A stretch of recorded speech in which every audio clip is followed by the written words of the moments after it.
let's do it. Welcome to episode 1 of So What's New in the Biscuit Tin. I'm Jess. I'm Sam.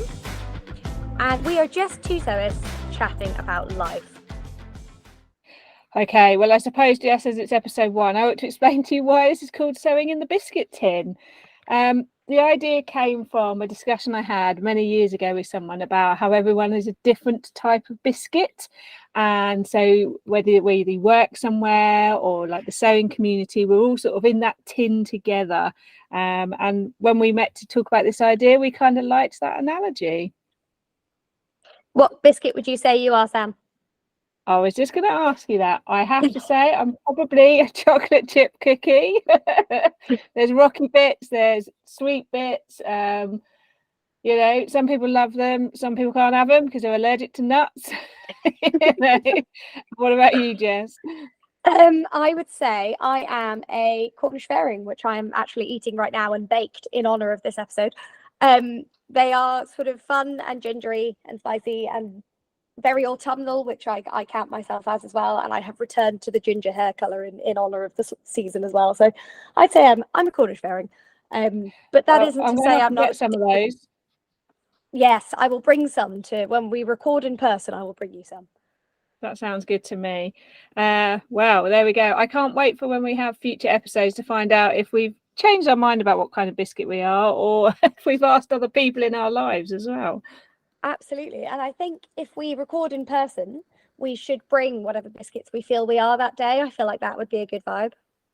I think that's a good idea. I definitely would say there's some days where I feel more like a different kind of biscuit for sure. Oh, definitely. And sometimes I just feel like a giant cup of tea. So this podcast, we're so excited to do this together. It's going to be great. But as this is our little intro, we wanted to tell you a little bit about how it's going to go. So we've said it a little bit already. This is two sewists chatting about life. We are going to talk about sewing. We're going to talk about sewing fails, your dilemmas, your successes, what we're sewing. But each week we're going to pick a theme so that we don't just talk forever. And we're going to have a chat about it. Some weeks we will be joined by other sewists who'll be sharing their opinions and expertise. But it'll really just be a cozy chat. So grab a cup of tea and join us, particularly if there's a topic you would like us to cover. Please get in touch, let us know, because we want to talk about what you want us to talk about. Well, I can't wait to get started. I can't believe how many topics we've already come up with for our episodes. Can you? No, me neither. And I can't wait to cover them. I have to say as well, I'm really excited. We've been asking you guys for some of your sewing fails and sewing dilemmas, which we are going to go through every episode. And I have to say, it's my favorite bit because it's that opportunity for you guys anonymously to go, do you know what? I messed up, or please help me. And the thing is, that's what we're here to do. We're here to chat, and we want to normalize sewing fails. We all have them. We want to talk about your sewing dilemmas because chances are you're not alone. So I'm so excited for that kind of community aspect of this as well. It's going to be so fun. Me too. And I hope people dish the dirt. Oh, yes, always. But anonymously, of course. So, of course, enjoy. Yes. No names will be revealed. Never. One thing we were going to do this episode, as well as it's an intro, is to introduce ourselves a little. So, Sam, do you want to tell us sort of what brought you here? Sam is on Instagram and YouTube as sequingirlie. So if you don't follow her, please do. Well, thank you, Jess. I've been on a pretty interesting creative journey, hence why I am sequingirlie creates on YouTube, because I started life doing fine art and particularly oil painting, and have an art degree. Quite quickly diversified into textile art when I lived down in Devon, and using felt making and drawing with a sewing machine was the first things I ever did with a sewing machine rather than traditional sewing, and fusing it's like so cool. Bags. Yeah, and I was like fusing carrier bags and stitching them and all sorts of things. And I always sort of dabbled in making things, cushions, bags or whatever. I used my textile art to make bags at one point, and always sort of made the odd bit of clothing. I've had many a different style of clothing through my time, including a period when I was a goth, period when I dressed myself in the 1950s. So I think, expression has always been a critical part of who I am. And And that's what sort of led me to this point where I sew so regularly now, is actually wanting to create a wardrobe of clothes that I actually want to wear, that feel like they're me, rather than what other people in the shops tell me I should be wearing. Which How I about think you, is Jess? fantastic. I'm just going to pick up on that a second before I Yeah, introduce myself properly. But no, I completely agree. I think that's one of the joys of sewing, and it's definitely something I appreciate, is be able to separate yourself from what's in fashion or on trend, and just be able to go, do you know what, I like this and I'm going to wear it. yeah, I think I've never bought what's on trend for sure. But even I love then, like, that. yeah, but even then, you can't always find what you want in the shops. That's what I've always found the difficulty.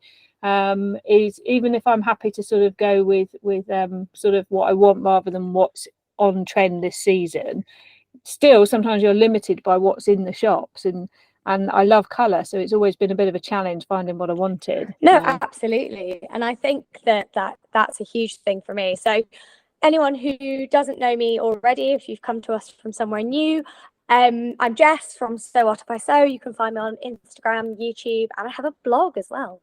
I came to sewing, well, it's been a journey of stages. I started sewing when I was a teenager, when I was about 17. I grew up in a very heavily sewing, crafting, creative family. My mum was a costume designer and a stage designer, and my grandma used to sew and still does sew and knit and everything. And it's sort of, I didn't realize it until I got to the age I am now, but subconsciously growing up with this background knowledge of, do you know what, you can sort of make anything, was huge. And so it went, when I got to the age of 17, I'm a short lady and I'm quite curvy. And I found that at the time there was nothing in fashion that I could wear. No jeans were the right length for my legs. Nothing fit my hips and my thighs and my knees. Nothing could fit my bust and my waist. And it was getting to be really quite upsetting, because it made me feel really kind of othered. It made me feel like these clothes aren't for you. Until my mum was like, well, why don't you try making some clothes? And I sort of went, oh, okay. So mum taught me to sew in a straight line. And then really I went off from there. I had a little break while I was at uni, because no one wants a flatmate who has a sewing machine. But then our partner at the time, he was like, well, who is now my fiance, but he said to me, like, you know, you're getting really stressed with work. Why don't you get your parents to send down your sewing machine? Which I can't believe I hadn't thought of as like a stress relief thing. I don't know why.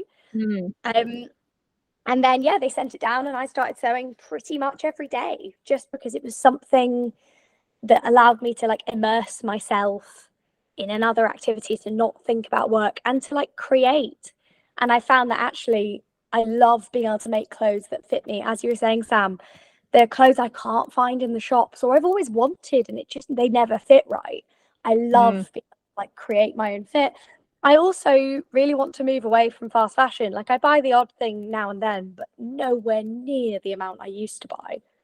Because I just feel like the more I learn about making clothes, the more horrifying it is that you can buy a t-shirt for £2.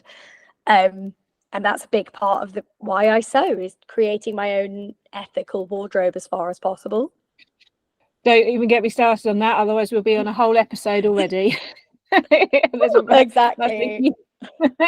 That's a huge one for me. But quite interesting to listen to you talking about how you grew up. I grew up in a family of people who sort of just got on and made or created things, and I wouldn't say my family would deem themselves as like creatives, but my dad painted. He would make things out of woodwork. He would construct us random climbing frames out of like pipes in the garden. Wow. My mum would always like help me take up, like you should help me take up a dress, because I'm 5'2" and I stopped growing when I was 13. So I've been short. Oh yeah, we should say this is a short girls podcast. We are both 5'2", so yeah, short dilemmas. Yes, we'll definitely bring in a contrasting perspective at some point for the tall girl dilemmas. Yeah. But yeah, I remember it just being a very matter of fact thing. My mum going, "Oh, just loop up the loops here and just stitch those down, you know, to just adjust like the clothes that we had." And we used to grow vegetables, and you know, no one thought anything of it, like sitting in the garden in the summer shelling peas. It was let's not make out some sort of idyllic sort of house on the prairie type thing. But it was I grew up, you know, with parents who became parents in the late 70s, and it was very popular then. If anyone remembers the TV show The Good Life, I love The Good Life. Yeah, you know, my mum and dad were a toned down version of that, you know. Which is amazing. But then it is interesting because, like, so my mum was a costume and set designer. My dad was a prop maker and a master carpenter. I'm the only person in my family who's done an academic degree. Like, I have a sister who did drama, and my eldest sister did art and animation and stuff. And like, it was one of those things where, like, we're all very musical, we're all very creative. There was always an assumption that, like, oh yeah, you could just, like, my parents are the kind of people, particularly because they're both ex-theatre, if you take them somewhere, they spend 30 seconds going, oh, that looks nice, and 25 minutes going, how do you think they made that? And it's fantastic. And, like, it's great, but infuriating as well, because you're like, I just want to go buy a thing. But as an adult, it's great. That's exactly what it was like for me as well. You know, it was never just buy a thing. My dad would look at it, my mum would look at it, you know, and we'd go home, and then, you know, 2 weeks later, my dad would appear with a contraption. I love that. It's interesting, yeah. It is fascinating. But I actually didn't realise. Thing is, folks, we should say we have, like, been friends before, you know, we've chatted a lot, but I'm really excited to get to know Sam more through the podcast, because you do just talk about things you don't normally talk about when you have a topic or a theme. So I'm very, very excited. Yeah, and it's quite interesting that we're from a different generation as well. Yeah. So so I'm in my mid-20s. Sam and I actually live very close to each other, but neither of us are actually from around here, which is also quite fun. Exactly. But it is, I think we are... I'm not going to estimate, actually, because I'll be honest, because I am polite, I've never actually asked how old you are. I don't think the only time I ask people how old they are is at work if I'm IDing them. Otherwise, it's not my business. But I know that we are a bit apart. We are. I'll tell you how old I am, because I'm not ashamed of it. I'm nearly 47. No, you're not. You don't look it. I am. That's ludicrous. Yeah. Well, I want to age like you, thank you. I'm going to ask you to tell me your birthday on a podcast that's going to go out, but are you a January baby? Okay. I am, yeah. Because I was about to say we have roughly the same birthday, and that would be insane. So I am 26, and I will be 27 in a couple of months. Oh, well, there you go. See, strangely more similarities already. See this when I come to your socials. Oh, yeah. Sam also is the originator of the Southern Social, which we love. But I love coming to the socials and meeting sewists of all different ages. It's also the great thing about Instagram, because everyone's brought to sewing a different way. Yeah, for sure. It's quite interesting how many people who've come to sewing did not have good experiences of sewing at school. That's been a topic of conversation at several socials, actually, and people talking about how scarred they were by their sewing teacher. Which is mad, because actually, so I'm very much of the generation where they kind of stopped teaching us textiles. Like, not many schools do it anymore in that way.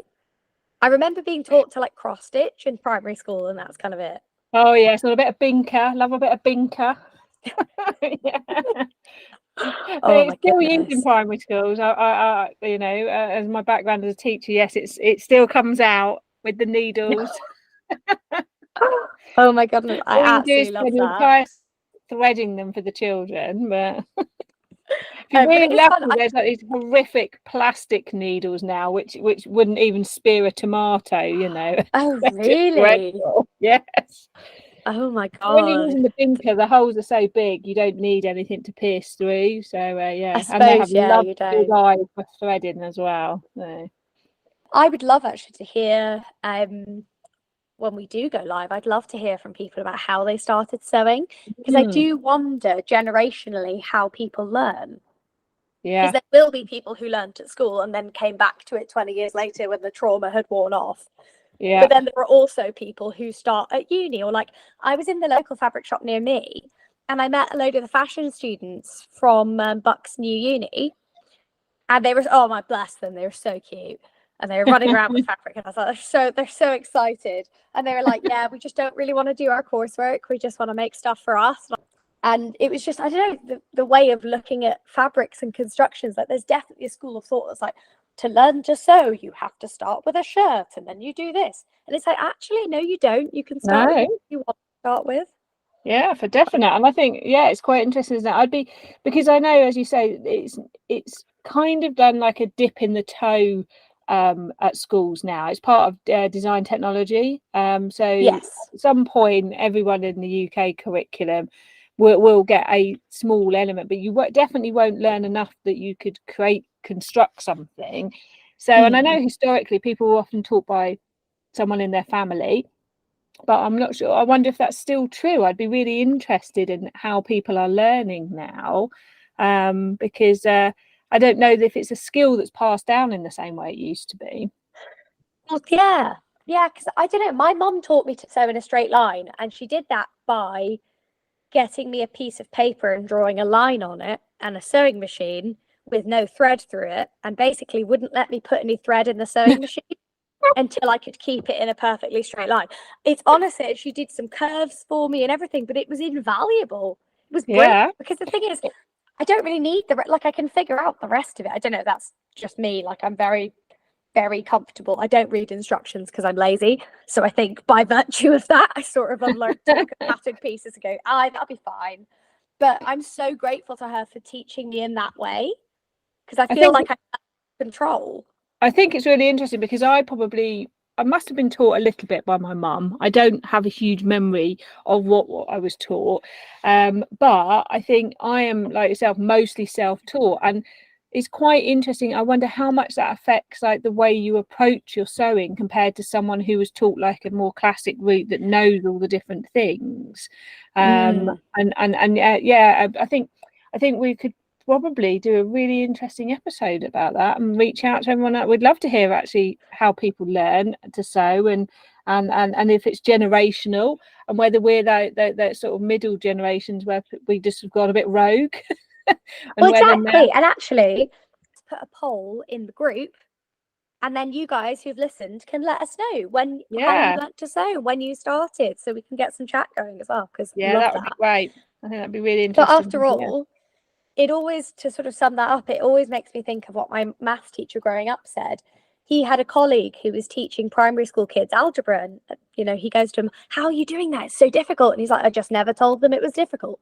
And that's what I think of sewing. If you don't know it's hard, you just go, "Yeah, all right, I'll do it. It'll be fine." Yeah, exactly. And you do so much more. Yeah, I do think there might be this whole sort of almost like a barrier. I think we are definitely giving a flavour here of what's coming in some of our episodes. Yes, aren't we are. So it's going to be great. I think probably on that note, we've given quite a good flavour of how sort of our episodes will go, and we're looking forward, as you said, to having some guests on who will sort of add to that sort of it is a bit of sewing rambling chat, really, isn't it, where we never quite know where we're going to end up. We might start with the title but we're hoping that it might end with a different title. But that's how real conversations with friends happen, and that's what we want everyone to feel, is you are our sewing friends, and you can kind of come with us on that sort of that chat and leave us the comments and sort of follow us along as we sort of go off on our sort of rambling chat and just see what happens, really. Absolutely. And I think it's hugely important to us as well that we just want this to be a sort of fun community space. Both of us sew for the joy of it, really. We're both on YouTube because we love chatting to you guys, but this is the kind of thing we want you to be able to stick on while you're unpicking something for the 20th time. You're really frustrated and you just want your sewing pals.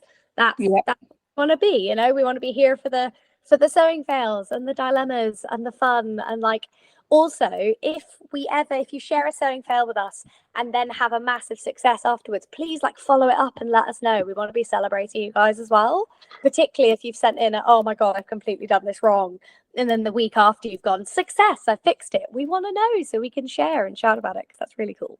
That would be great. As Sama said, we have definitely given you a flavour of where we're going to go. These episodes will come out every 2 weeks. Sam, correct me if I'm wrong. No, that's what we agreed. That's right, every 2 weeks. That's one of those things where, as it came out of my mouth, I was like, is that right? Yes, every 2 weeks. We will join you and we will put posts on the podcast groups and things in the meantime so you guys can engage with us. But remember, if you enjoyed listening to us today and you want to hear more, then please subscribe on whatever podcast app that you choose to listen to us on. Come join the group, follow us on Instagram. And tell everybody about us to help us keep going. Exactly. So thank you so much for listening, everyone, and we'll see you next time. For episode 2. See you soon. Hooray! I think that's it.